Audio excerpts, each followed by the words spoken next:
자, 레위기 19장과 20장은 가나안에 들어가서 하나님의 백성으로서 거룩하게 사는 삶의 태도에 대한 규정을 기록해 놓았습니다.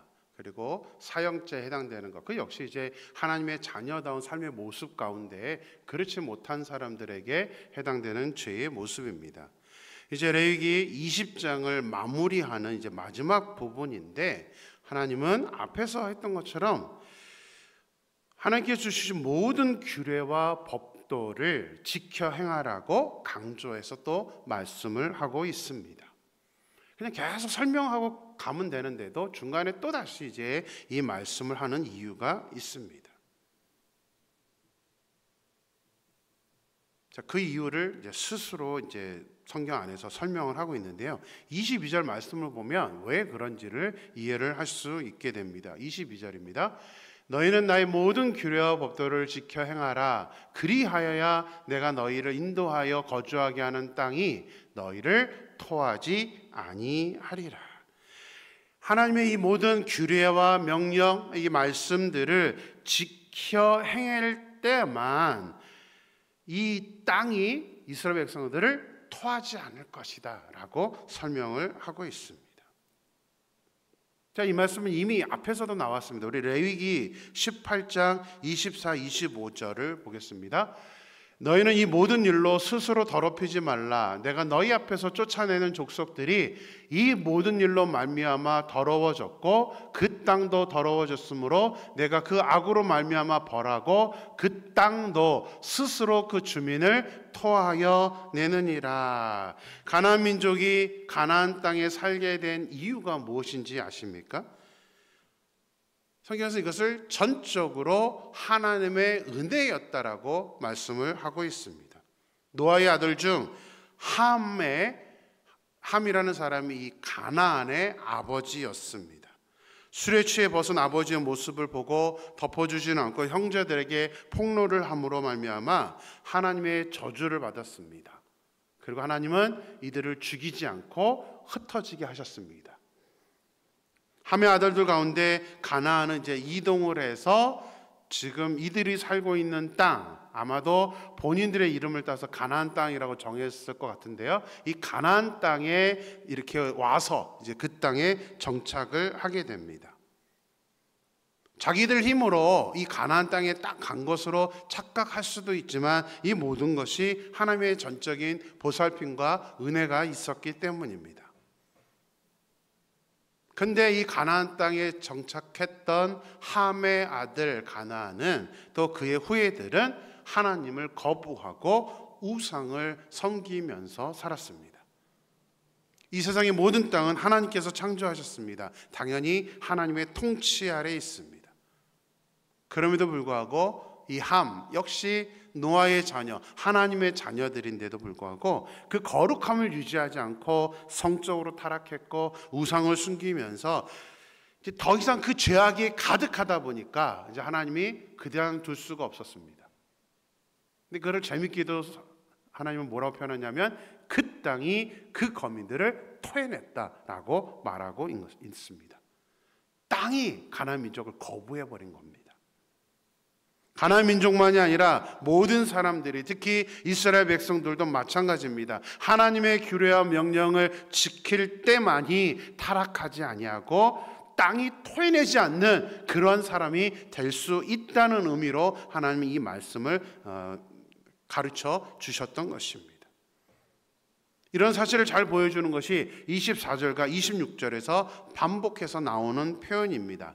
나는 너희를 만민 중에서 구별한 너희의 하나님이니라. 구별이라는 단어가 반복해서 나옵니다. 여기서만이 아니라 구약 성경 가운데 계속해서 나온 게 구별. 내가 너를 구별하여 지었다. 내가 너를 구별하여 선택하였다. 하나님께서 적과 꿀이 흐르는 땅을 이스라엘 백성들에게 주신 것 역시 이스라엘 백성들이 뭔가 뛰어나거나 그들이 그 땅을 받을 만한 뭐가 있어서가 아닙니다. 그냥 하나님께서 선택하시고 구별해 주셨기 때문에 이 가나안 땅에 들어간 것입니다. 가나안 백성들도 하나님이 그렇게 인도해 주셨는데 자기들이 구별되지 않으니까, 자기들이 죄악에 빠지니까 하나님께서 그들을 몰아내시고 땅이 그 백성들을 토해낼 정도로 그들이 타락해 있었기 때문에 이런 일들이 일어났다는 사실입니다. 재벌집 막내 아들이라는 드라마를 아주 재미있게 봤던 기억이 납니다. 태어나니까 재벌집 막내 아들이네요. 실력이 있어서 그런 겁니까? 이 친구가 뭔가 뛰어난 능력이 있어서 재벌집 막내 아들이 된 건가요? 아니죠. 그냥 태어나니까. 거기서 태어난 것밖에 없습니다. 자기는. 재벌집 막내 아들, 특권, 금수저 중에 금수저죠. 우리 가운데 이런 금수저가 계십니까? 재벌집 막내 아들이 계신가요? 안타깝네요. 그런데 사실은 우리 모두가 재벌집 막내 아들과 같은 금수저라는 것을 아십니까? 태어나 보니까 누구의 아들이에요? 창조주 하나님의 아들이에요.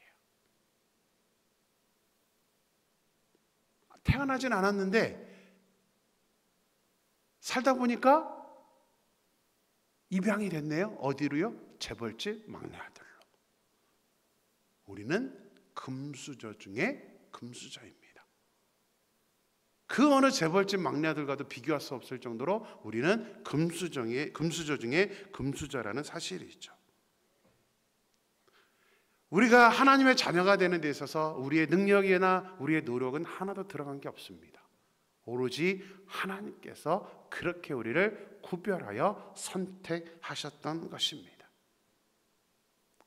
오로지 선택에 의해서 우리가 하나님의 자녀가 되었다면 마땅히 땅이 우리를 토해낼 정도로 우리가 그렇게 살아서는 안 되죠. 재벌집 막내 아들이 그냥 그렇게 살지 않습니다.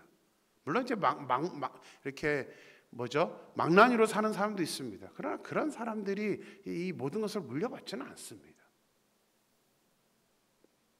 이 땅이 우리를 토해내지 못하게 하는 유일한 길은 하나님의 규례와 법도를 지켜 행하는 것입니다. 소망합니다. 우리가 하나님의 자녀, 금수저답게 하나님께서 주신 그 말씀들을 우리가 잘 마음에 새겨서 그 말씀대로 행하면서 금수저다운 금수저, 하나님의 자녀다운 자녀로서 살아갈 수 있는 저와 여러분이 되기를 주님의 이름으로 간절히 축원합니다. 하나님께서 레위기 20장을 마무리하면서 이스라엘 백성들에게 규례와 법도를 지켜 행하라고 말씀하셨는데, 오늘 이제 본문에 보면 또 반복적으로 강조하는 또 다른 단어가 있다는 것을 보게 됩니다. 여러분 가지고 계신 성경에 24절, 25절, 26절을 한번 보십시오. 반복해서 나오는 단어가 있습니다. 어떤 단어죠? 구별이라는 단어입니다.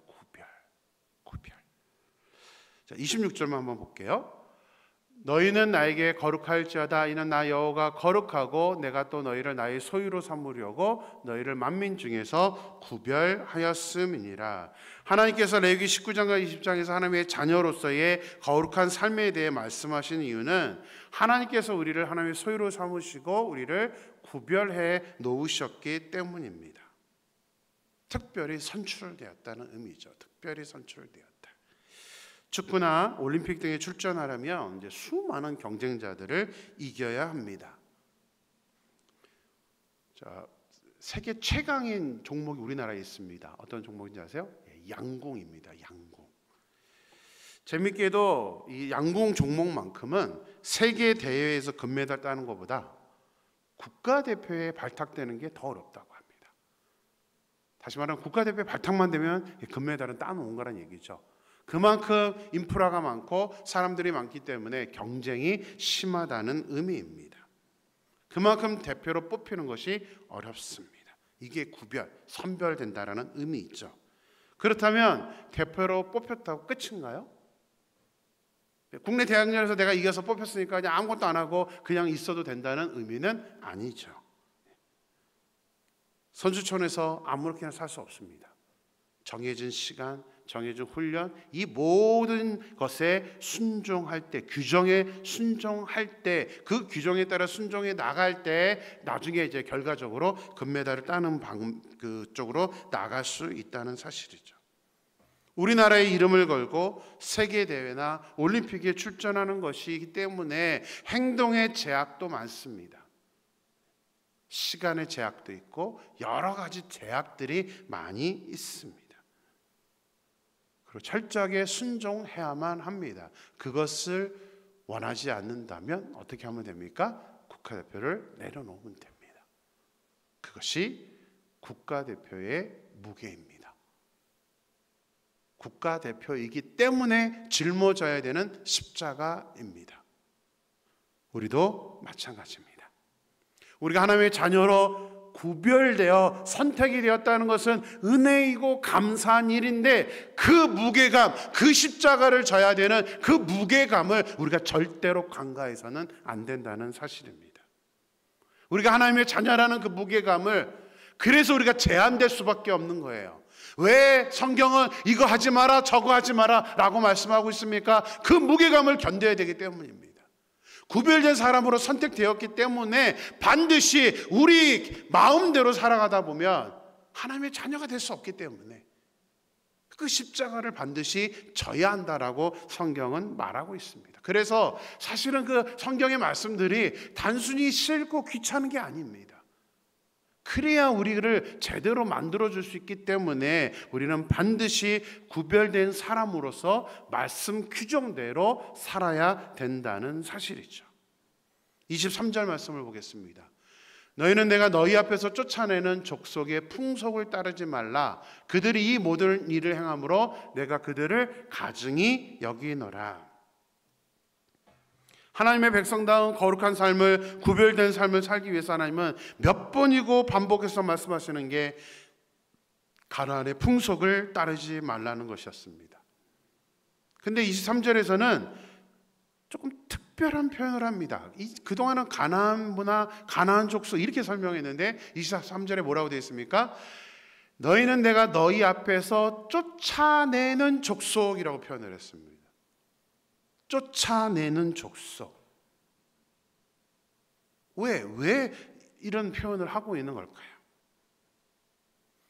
자, 하나님을 알지 못하는 사람들도 전쟁을 해서 승리를 하게 되면 지배를 당하는 문화의 영향을 받지 않습니다. 오히려 내가 점령한 나라의 문화를 그들에게 심어주죠. 뭐 문화만이 아닙니다. 일본 같은 경우는 자기의 언어까지도 우리나라에 심어줬죠. 그래서 모든 사람들이 이름을 바꿔버리고 일본어를 쓰게 했습니다.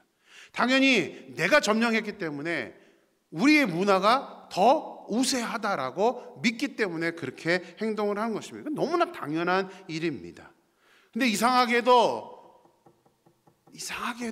이스라엘 백성들은 하나님이 지금 내가 너희 앞에서 쫓아내는 족속, 너희가 지금 다 쫓아냈고 내가 쫓아내준 거야. 너희가 그들보다 위에 있을 수밖에 없어 라는 말씀을 지금 의도적으로 하고 있다는 것이죠. 근데도 이스라엘 백성들은 이상하게도 자기들이 점령해놓고도 점령당하는 가나안의 문화를 따라갔던 것입니다. 엄밀히 말하면 정말로 자존심이 상하는 일입니다. 그런데 우리도 사실은 그렇게 살고 있습니다. 하나님이 왕입니다. 우리는 그렇게 고백하죠. 하나님이 창조주십니다. 우리는 그렇게 고백합니다. 이 세상은 하나님의 것입니다. 우리는 알고 있습니다. 그런데도 우리는 하나님의 자녀다운, 금수저다운 그런 모습으로 자신감 있게 세상 문화를 우리가 오히려 크리스천 문화로 바꾸려고 하는 것이 아니라 세상의 문화에 우리는 영향을 받고 있습니다. 상식적으로 이해할 수 없는 일이죠. 자존심이 상하는 일입니다. 이스라엘 백성들이 그랬던 것처럼 우리 역시 하나님이 통치하는 이 세상에 살면서 세상의 문화에 영향을 받고 있다는 것, 그것이 얼마나 심각한 것인지를 우리는 반드시 깨달아야 된다는 사실입니다. 하나님의 자녀다운 자녀, 그 무게, 그 정체성, 이것을 우리는 반드시 기억을 해야 됩니다. 그 정체성을 유지할 수 있는 유일한 방법은 말씀입니다. 하나님의 계명입니다. 그 말씀을 우리가 잘 생각해서 그 말씀대로 순종하면서, 특히 항상 내 자신에게 우리가 각인시켜야 될 것은 나는 구별된 하나님의 자녀야, 나는 구별된 하나님의 자녀라는 그 모습으로 우리가 온전한 중심을 가지고 살아가므로 자녀다운 자녀, 그런 모습으로 살아갈 수 있는, 멸망당한 세상의 문화에 빠지지 않고 구별된 자녀다운 자녀로 살아갈 수 있는 저와 여러분의 삶이 되기를 주님의 이름으로 간절히 축원합니다. 기도하겠습니다. 하나님 감사합니다. 오늘도 새 날을 저에게 허락하시고 말씀으로 또 도전하여 주심에 감사합니다. 아버지 하나님, 우리는 하나님의 자녀라는 그 정체성을 온전히 붙들고 있어야 되는데, 하나님 그 정체성을 붙들지 못하고 오히려 하나님 세상의 문화의 영향을 받거나 세상이 흘러가는 대로 흘러가게 되는 경우가 너무나 많이 있습니다.